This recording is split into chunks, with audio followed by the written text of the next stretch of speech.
25 years. He's only been out for 3 days. The last time you were a free man... Welcome back. 1984. The year Michael Jackson's Thriller still ruled the airwaves. The year MTV changed how the world heard music. And the year that gave us some of the greatest songs ever recorded. Today, we're counting down the top 12 songs of 1984. The ones that stopped us cold, the ones that lit up every radio, and the ones that still hit the exact same way, 40 years later. These aren't just songs. They're time capsules. Every single one with a story behind it. Some wild, some heartbreaking, some that almost never happened at all.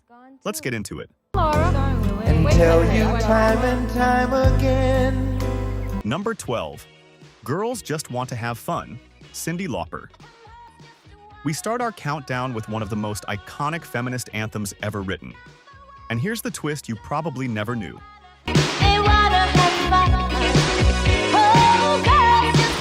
Girls Just Want to Have Fun was written by a man. Robert Hazard, a rock musician from Philadelphia, wrote the song in 1979. And in his original version, it was told from a guy's point of view. Basically, he was bragging that girls just want to be with him. That's a very different song. Much producer Rick Chertoff brought it to Cyndi Lauper, who had just crawled out of bankruptcy.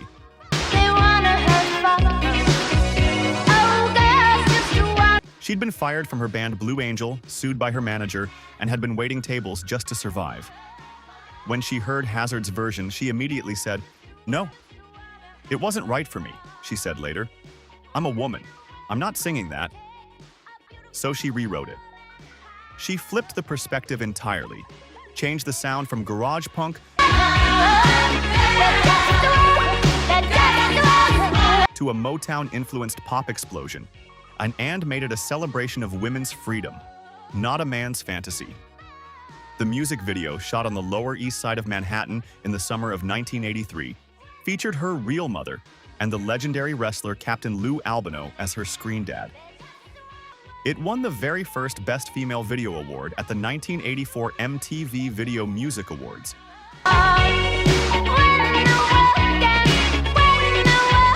The song peaked at number 2 on the Billboard Hot 100. And do you know what kept it from hitting number 1? Van Halen's Jump. More on that song later. Cyndi's debut album, She's So Unusual, went on to sell over 16 million copies worldwide. And Girls Just Want to Have Fun has racked up over 1 billion plays on YouTube alone. Not bad for a song she almost refused to record.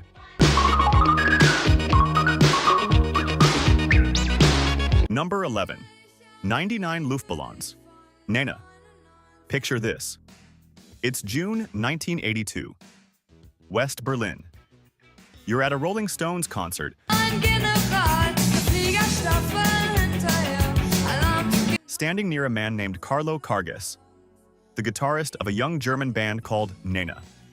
And as Mick Jagger finishes the set, the crew releases hundreds of helium balloons into the night sky. Carlo watches them float toward the horizon, shifting and morphing shapes in the darkness.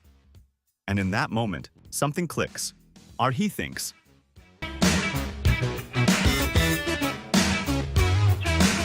What if those balloons drifted over the Berlin Wall? What if the Soviet sector mistook them for something else? Something threatening. From that one moment at a rock concert, he wrote the lyrics to 99 Luftballons by hand, right there that same night. The song tells the terrifying story of how 99 balloons, released into the sky,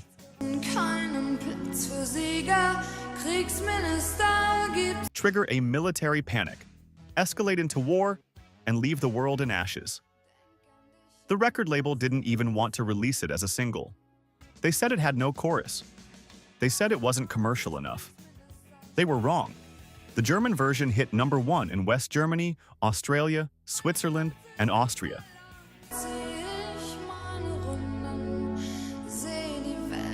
In America, where it became the first German-language record to crack the top 10 since 1961, it peaked at number 2 on the Billboard Hot 100 in early 1984.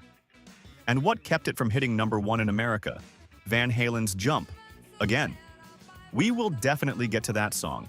Here's another fascinating detail. On the English version, titled 99 Red Balloons, actually topped the charts in the UK and Canada. But in America, radio stations preferred the original German version. Audiences just connected more with the sound they couldn't fully understand. 99 Luftballons remains one of the most powerful anti-war songs ever recorded, born from a single man watching balloons disappear into a Cold War sky.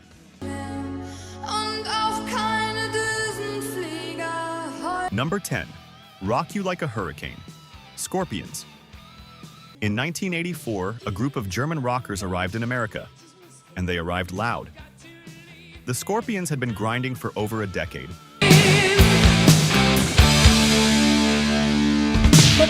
Building a fan base across Europe and Japan. But it was their album Love at First Sting, released in March 1984, that finally broke them wide open in the United States. The lead single was Rock You Like a Hurricane, and the story behind it is almost too perfect. Our guitarist Rudolf Schenker wrote the main riff almost instantly.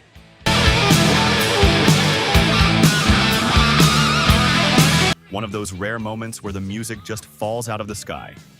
The band recorded it at the legendary Dirks studio in Cologne, Germany, produced by Dieter Dirks. Lead singer Klaus Meine later said the song was written in about 20 minutes. The power was in its simplicity. A thundering riff, a howling vocal, a chorus that felt like a freight train coming through your speakers. Rock you like a hurricane. When MTV started playing the video, a wild, theatrical performance clip, American rock audiences went absolutely crazy. The song became a staple on every rock radio station in the country and has never left.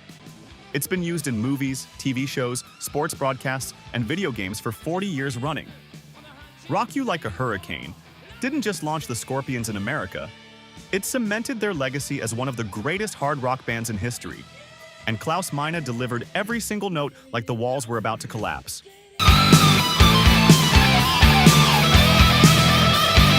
Number 9. Ghostbusters, Ray Parker Jr. Here's a story that became one of the most controversial in music history. In 1984, the movie Ghostbusters was in post-production. Sleeping in your bed. Oh, who you gonna call? The studio needed a theme song, and they needed it fast. Producer and songwriter Ray Parker Jr. was called in. The brief was simple. Write something catchy enough to make people remember the film. Parker wrote the song in a single day. He took the title of the movie, built an infectious groove around it, and delivered what would become one of the most recognizable opening lines in pop music history. Who you gonna call? Ghostbusters! Ghostbusters hit number 1 on the Billboard Hot 100 in June 1984 and stayed there for 3 weeks. The movie became one of the highest-grossing films of the year. And the song and the film fed each other perfectly. But here's where it gets messy. Huey Lewis, whose song I Want a New Drug had been a huge hit earlier that year, Who you gonna call? I filed a lawsuit against Parker, claiming the melody of Ghostbusters was too similar to his song. The case was settled out of court, with the terms confidential to this day. Huey Lewis later appeared in Ghostbusters himself, ironically as one of the people rejected at an audition in the movie. Despite the controversy, Ghostbusters remains one of the defining hits of 1984. It earned Ray Parker Jr. an Academy Award nomination for Best Original Song. And the song has been heard in virtually every corner of pop culture ever since. Who you gonna call?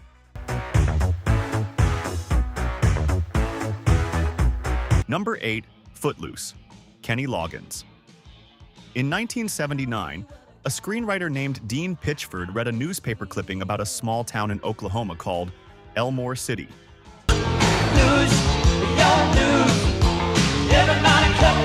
A place where dancing had been illegal since its founding in 1861. That real story became the movie Footloose, and Pitchford knew exactly who he wanted to write and perform the title track, Kenny Loggins. But here's what makes the creation of this song even more remarkable. Loggins was recovering from a broken rib, where Pitchford was battling strep throat with a high fever.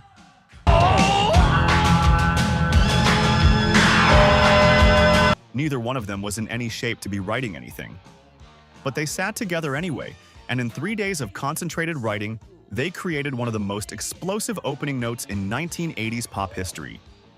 Loggins later said he was inspired by Mitch Ryder's Devil with a Blue Dress for the groove, and borrowed rhyming energy from Paul Simon's 50 Ways to Leave Your Lover.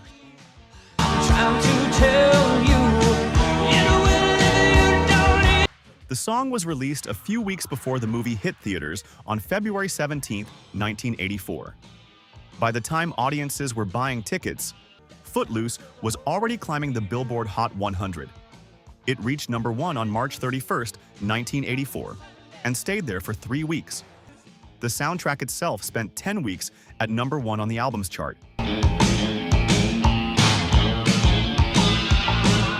Knocking Michael Jackson's Thriller aside in the process, 6 singles from the movie made the top 40. In 2017, the Library of Congress added Footloose to the National Recording Registry, preserving it as a culturally, historically, and aesthetically significant piece of American music. Not bad for a song written by a guy with a broken rib and another guy with a fever.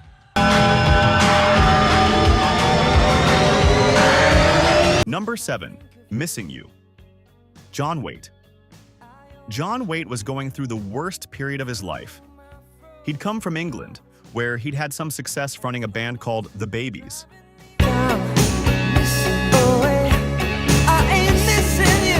He moved to New York, got married, signed a solo deal, and then his first album flopped.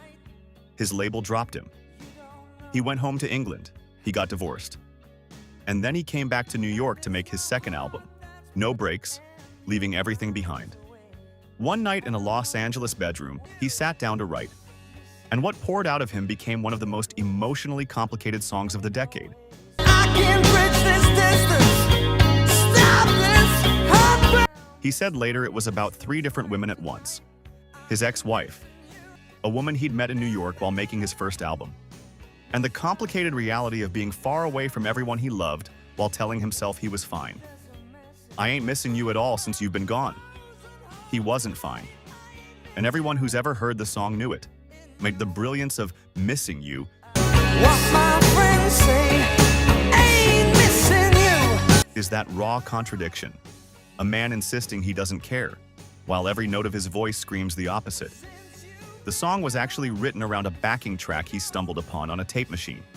8 notes on a loop that he heard by accident while his friend was fast-forwarding looking for something else. It hit number 1 on the Billboard Hot 100 in September 1984.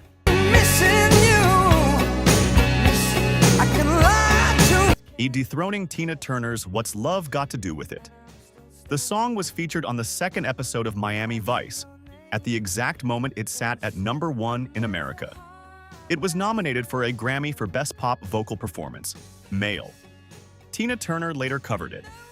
Alison Krauss recorded a duet version with Waite in 2007, but nothing hits like the original, A Man in Denial, a song that calls his bluff.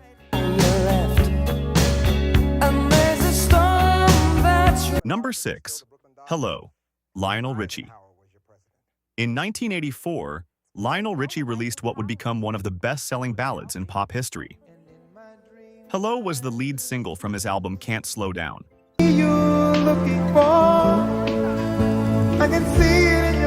An album that would go on to sell over 20 million copies worldwide and win the Grammy for Album of the Year. The song is about obsession, a man too afraid to approach the woman he's quietly in love with, watching her from a distance, wondering if she sees him at all. Hello, is it me you're looking for? Simple, devastating, impossible to forget. How much I care. Sometimes The music video was a cultural moment of its own, featuring Richie as a drama teacher who falls for a blind student who sculpts a bust of his face, having never seen him. The video became one of the most watched clips of the MTV era. Hello reached number 1 on the Billboard Hot 100 on March 31, 1984. The same week, Footloose first hit number 1.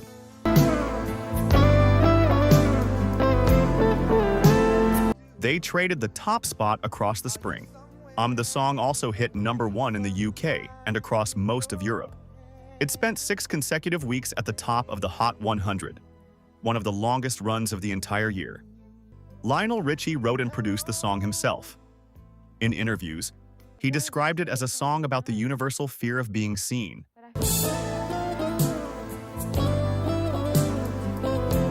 And the desperate hope that someone, somewhere, notices you. 40 years later, Hello has been covered hundreds of times, parodied endlessly, and streamed into the billions. Because some feelings never go out of style. Is it me you're looking for? Number 5. What's Love Got to Do with It? Tina Turner. In 1984, Tina Turner was 44 years old. She had survived years of abuse at the hands of Ike Turner. She had left with nothing. If I tend to look dazed, I read. She had filed for divorce. She had been dropped by her label. And then David Bowie, her friend, personally helped her get re-signed to Capitol Records. The comeback album was called Private Dancer, and the lead single was a song she hated. Yet, What's Love Got to Do with It was written by Terry Britten and Graham Lyle, and it had already been turned down by Cliff Richard. I've been taking on a new. Offered to Donna Summer, and recorded and shelved by the British pop group Bucks Fizz. When Tina's manager Roger Davies played it for her, she called it terrible. She said it was pop, not her style. She didn't connect to the lyrics. She didn't want to record it. Davies convinced her anyway. In the studio, the producer Terry Britten had a simple trick to get her to soften her delivery.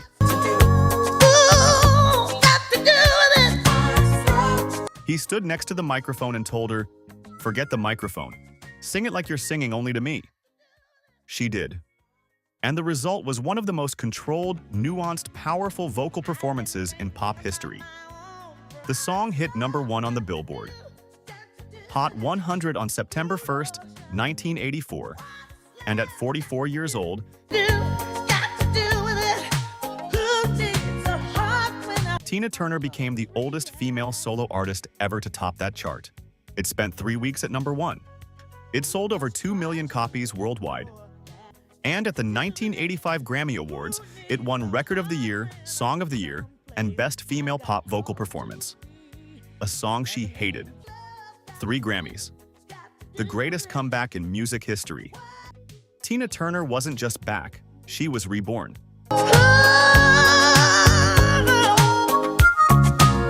Number 4. Dancing in the Dark. Bruce Springsteen. By 1984, Bruce Springsteen was already a legend. Born to Run, Darkness on the Edge of Town, The River, Nebraska. But his manager John Landau listened to the finished recordings for what would become Born in the USA and told Springsteen something shocking. There was no single, not one song strong enough to lead the album on radio. Springsteen went home that night, frustrated and exhausted, and wrote Dancing in the Dark in one sitting.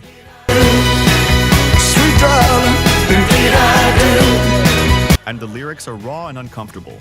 A man on the edge of burnout, staring at the walls, feeling invisible, desperate to connect with something real. I'm sick of sitting around here trying to write this book.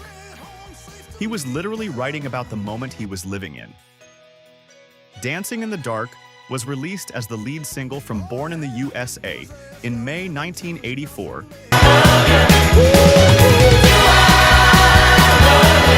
and became Springsteen's first top 5 hit in years, climbing to number 2 on the Billboard Hot 100.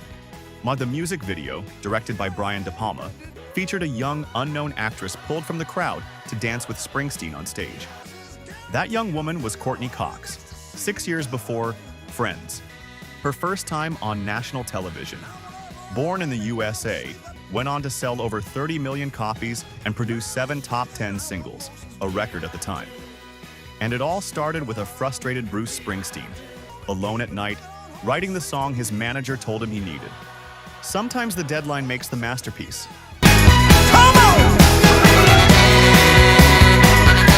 Number 3. When Doves Cry, Prince. On March 1st, 1984, Prince walked into Sunset Sound Studios in Hollywood with one goal: write the final song for his movie Purple Rain.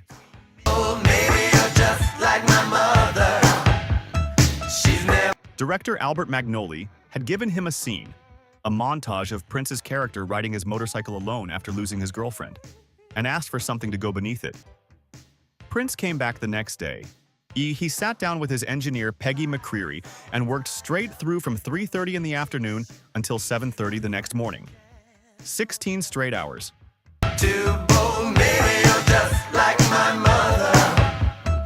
He played every instrument himself. The drums, the guitar, the synths, the vocals, everything. But as the night went on, something wasn't clicking. The song was too full, too conventional. So Prince started stripping it away. Layer by layer, he unproduced the track, removing elements until he got to something that felt true.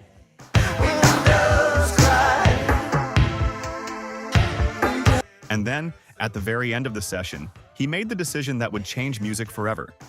He pulled the bass out entirely. In 1984, releasing a pop record with no bass line was considered commercial suicide. His bandmate, Brown Mark, the bassist, heard the track and said, "What does this mean? You getting rid of me?" Prince smiled at his engineer and said,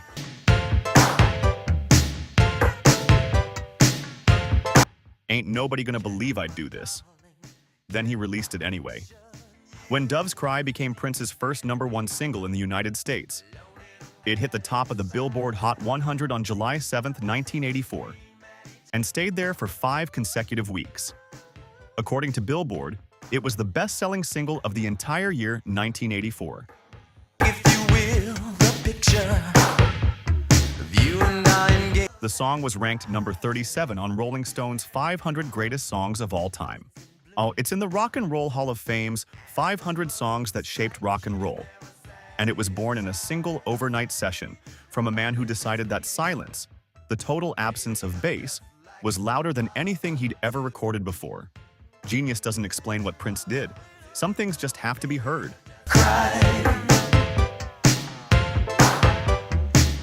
Number 2. Panama, Van Halen Waite. We need to clear something up before we talk about Panama. Despite the name, the song has nothing to do with the country.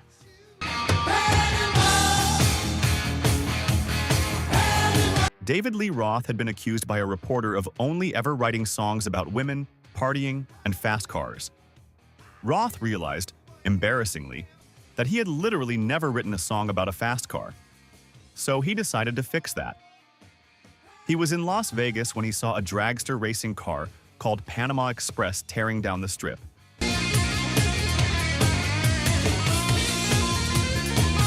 Combined with a stripper he knew from Arizona, the name of his own Opel Kadett, and the untamed spirit of David Lee Roth, the song Panama was born. The guitar riff was Eddie Van Halen's tribute to AC/DC's Dog Eat Dog. And the guitar work is absolutely scorching. But the most legendary detail of the song comes during the bridge.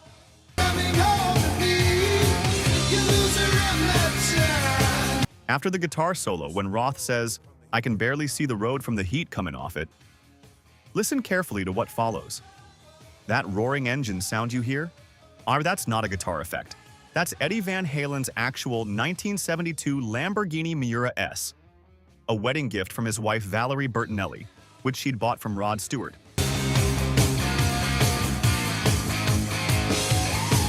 Backed up to the 5150 studio with microphones attached to the exhaust pipes. Eddie revved it to 80,000 RPM just to get the sound right. "They thought we were nuts," Eddie said later. But we knew exactly what we were doing."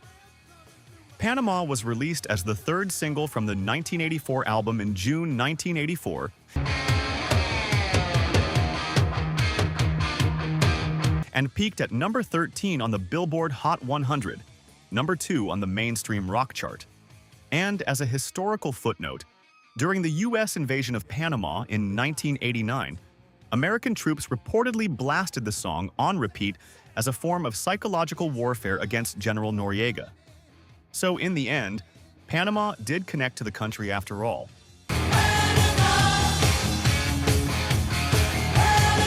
Number 1. Jump, Van Halen. And here we are, the #1 song of 1984. The song that blocked Cyndi Lauper from the top spot.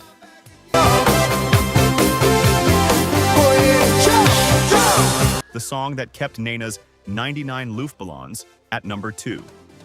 The song that dominated the first quarter of 1984 for 5 consecutive weeks. Van Halen's Jump.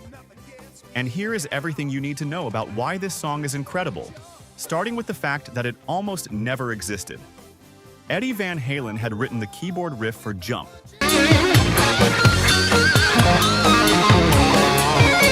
as early as 1981. And every time he played it for the band, and especially for David Lee Roth, they rejected it. Certain people didn't want me playing keyboards, Eddie said later. They thought I should only be a guitar hero. For 2 years, Eddie kept pushing, and for 2 years he was told no. Finally, he built his own recording studio called 5150 after the California Police Code for an escaped mental patient, and recorded the track with producer Ted Templeman in a late-night session. When the rest of the band heard the finished recording, they changed their minds. Roth wrote the lyrics after watching a live news broadcast of a man standing on top of the Arco Towers in Los Angeles, threatening to jump from the roof.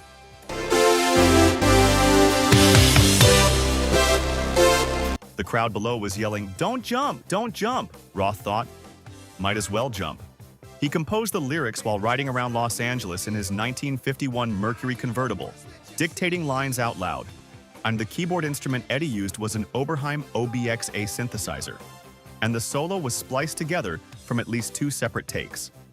Can't you see me standing here? I got my back against the record machine. The entire recording was completed in 1 day.